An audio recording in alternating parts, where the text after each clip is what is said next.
Ang kwento na ito ay tungkol kay Tomo, isang tomboy na may nararamdaman para kay Jun, isang kaibigan mula pagkabata. Nang nakaipon si Tomo ng lakas ng loob, sinubukan niyang magtapat ng pag-ibig kay Jun. Pero alam naman natin na hindi tinitingnan ni Jun bilang isang babae si Tomo kundi isang matalik na kaibigang lalaki. Sobrang nabigo at napahiya si Tomo. Gusto niya lang naman sana na makita siya ni Jun bilang isang babae sa halip na lalaki. Laging magkasabay pumasok si Tomo at Jun sa dahilang magkapitbahay lang sila. Habang papunta sila sa eskwelahan, pinalo ni Jun sa puwet si Tomo at sinabi nito na kailangan nilang bilasin at mahuli na sila sa klase. Hindi nagustuhan ni Tomo ang ginawa ni Jun kaya sinuntok niya ito sa bandang tagiliran. Pagdating sa may classroom nila Tomo, kausap niya ang kaibigan na si Masuzo. Napag-alaman natin na sina Tomo, Jun at Masuzo ay magkakakilala na mula pagkabata.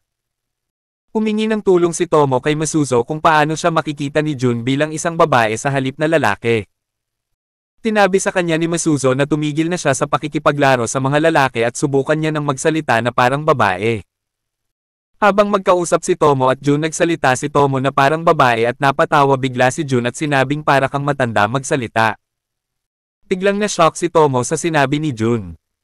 Pagdating ng tanghalian sa rooftop, kinausap ni Tomo si Masuzo at sinabi na sumabay siya sa kanila sa pagkain ng tanghalian. Dahil kung silang dalawa lang daw ni Jun ay baka akalain ng makakakita sa kanila na sila ay nagde-date. Habang kumakain, nakita nating may kaunting nababang tension sa pagitan ni Jun at Masuzo. Sa dojo nakikipag-practice sparring si Tomo ng karate sa mga lalaki. Dahil kapag ang mga babae ang kasparring niya ay sobrang lakas niya laban sa kanila na dahilan kung bakit ang ibang mga babae ay umalis sa karate club. Sa labas ng karate club may dalawang babae na naghihintay sa labas para masilayan si Misaki Senpai. Pero sila ay nagulat at nagselos nung nakita nilang magkausap si Tomo at Misaki Senpai. Noong sumunod na araw, habang umiinom si Tomo ay nilapitan siya ng dalawang babae na may gusto kay Misaki Senpai at nagpakilala bilang sina Ogawa at Mifune na may tonong gangster. At sinabihan nila si Tomo na pumunta sa likod ng gym pagkatapos ng klase. Napansin ni Tomo na ang pakikipag-usap sa kanya ng dalawa ay parang naghahaman. Tinanong niya ang mga ito kung gusto siya nila itong labanan at kung gusto nila siguraduhin nilang sila ay handa. Nang makita nila kung gaano kalaki at maskelado si Tomo, natakot bigla si Ogawa at Mifune. Pumunta ang dalawa sa classroom nila at nagtanong ng mga information tungkol kay Tomo at sinabi sa kanila ng isa nilang kaklase kung gaano nakakatakot si Tomo. At naalala nito noong nagkaroon siya ng sparring match kay Tomo sa karate at sinabi na ang lakas ni Tomo ay hindi tao. At kung gusto nila siyang labanan ay dapat handa silang magbuwis ng buhay. Pagkatapos nilang marinig iyon ay sobra silang natakot. Pagkatapos nga ng kanila klase ay pumunta na sila sa napagkasunduang lugar at inabutan na nila si Tomo doon at nakahanda ng lumaban. At tinanong niya ang dalawa kung ano ang gusto nilang pag-usapan. Tumagot naman si Mifune na takot ang boses at sinabi kay Tomo na may gusto sila kay Misaki Senpai. Na-misinterpret naman ni Tomo ang sinabi ni Mifune at inakala niya na gusto nilang humingi ng love advice sa kanya. Masayang-masaya namang sumang-ayon si Tomo sa dalawa at sinabi na tutulungan niya ang mga ito na mapalapit kay Misaki Senpai. Iniisip niya na sa wakas ay nakikita na siya ng ibang tao bilang isang babae na pwedeng asahan. Habang papauwi sina Tomo at Jun sakay ang pampublikong bus, hindi komportable si Tomo na nakaupo sa tabi ni Jun. Dahil baka maramdaman nito ang sobrang bilis ng tibok ng puso niya kaya nagdesisyon siya na tumayo na lang sa harap ni Jun. Habang umaandar ang bus na sobrang daming sakay na tao. Tinamantala ito ng isang matandang lalaki at hinipuan si Tomo. Galit na galit si Tomo at gustong suntukin ang lalaki. Ngunit ayaw niyang malaman ito ni Jun kaya nanahimik na lamang siya. Pero napansin ni Jun ang ginagawa ng matanda kay Tomo kaya hinawakan niya ito sa collar. Dahil ayaw niyang gumawa ng eksena, minabuti na lang ni Jun na ibigay ito sa mga pulis. Habang naglalakad, masayang-masaya si Tomo dahil sa wakas ay nakita na siya ni Jun bilang isang babae. Nagsuggest naman si Jun kay Tomo na dapat ay tumigil na siya na magsuot ng palda dahil mali itong tingnan sa kanya. At sa halip ay isuot niya yung pantalon na binigay sa kanila ng eskwelahan. Nagalit si Tomo sa sinabi ni Jun at sununtok niya ito sa mukha. Kinabukasan sa school, ikinwento ni Tomo kay Masuzo ang nangyari kahapon. Labis na nag-aalala si Masuzo, ngunit nang sabihin ni Tomo sa kanya na pinrotektahan siya ni Jun, ay gumaan ang loob niya. Tinabi ni Masuzo na ang dahilan kung bakit sinabihan siya ni Jun na huwag magsuot ng palda ay maaaring dahil ayaw niya na maulit-muli ang nangyari. Tinabi ni Masuzo kay Tomo na sumama kay Jun nang hindi nagsusuot ng shorts at pansinin kung ano ang magiging reaksyon nito. Noong una, medyo nag-aalangan si Tomo, pero sa huli ay pumayag din siya.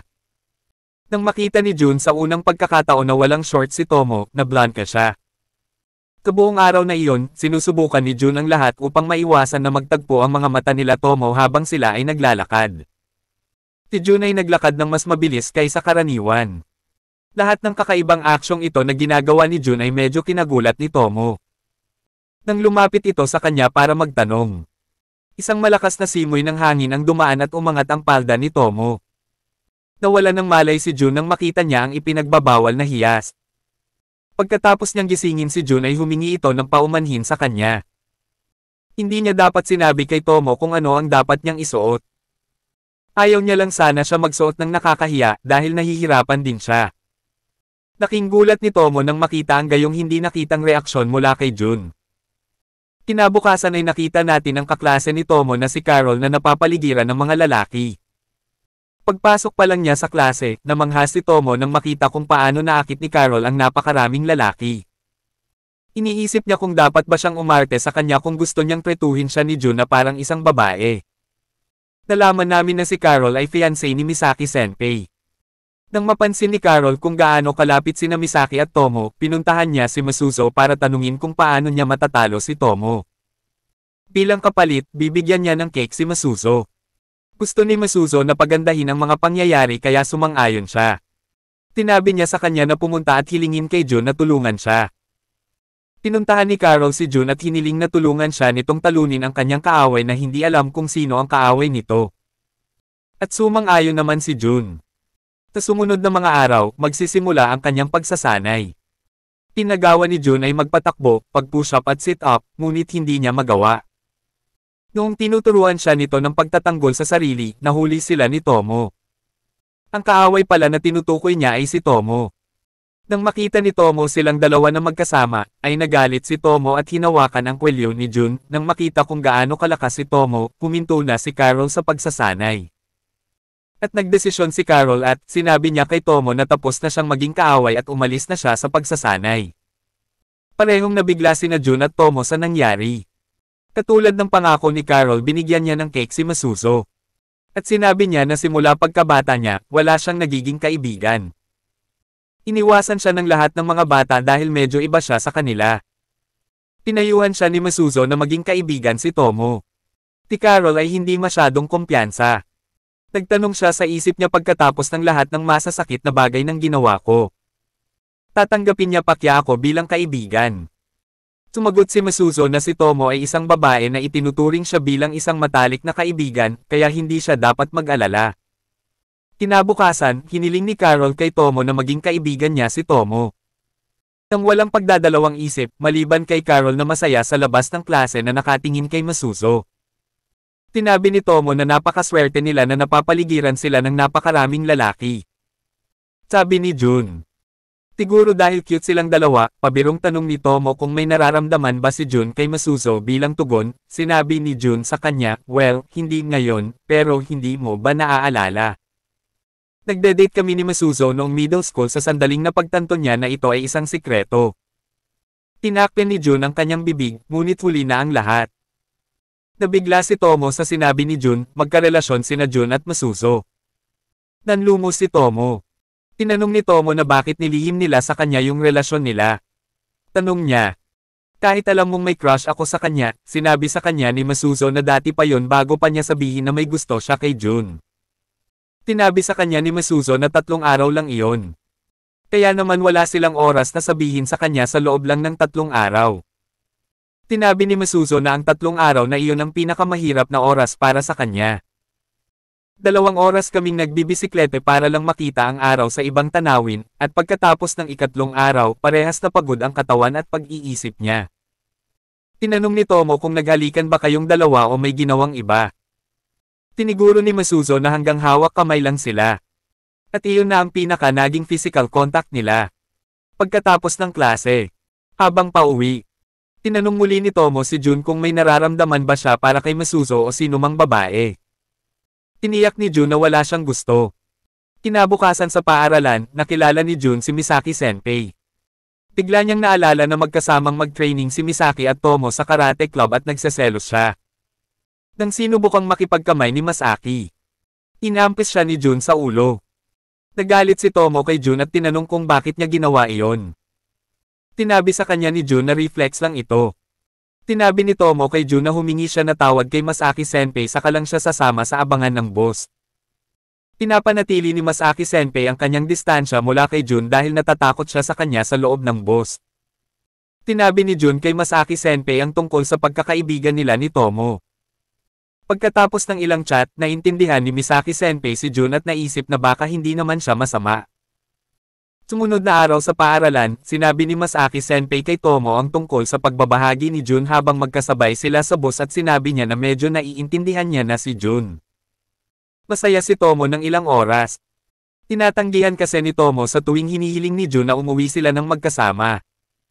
Tinabi sa kanya ni Masuzo na kung ipagpapatuloy niya ito, si Jun ay magsisimulang maghanap ng iba. Biglang nabahala si Tomo, kaya kinabukasan ay tinanong niya si Jun na lumabas kasama niya. Biglang nasabik si Jun. Sa pagkakataon na ito, pinasuot ni Carol at Masuzo ang mga damit niyang pambabae na pwedeng bumagay sa kanya. Nang makita siya ni Jun na nakabihis pambabae ay hindi siya nakapagsalita at nakatitig lang sa kanya. Pagkatapos noon ay nagpatuloy sila sa paglalaro ng baseball, bowling at nagkaraoke sila. Nakakatuwa talaga kung paano kumanta si Tomo ng mga pambatang kanta. Nag-record pa nga si Jun ng video ni Tomo habang kumakanta. Tinabi ni Tomo kina Carol at Masuzo ang tungkol sa oras nila ni Jun. Si Jun habang nanunood ng video ni Tomo na kumakanta ay nagsimulang makaramdam ng kakaiba. Kung nagustuhan nyo ang Tagalog Anime Recap, pakipindot ang like, subscribe at notification bell para updated kayo sa mga bago nating video.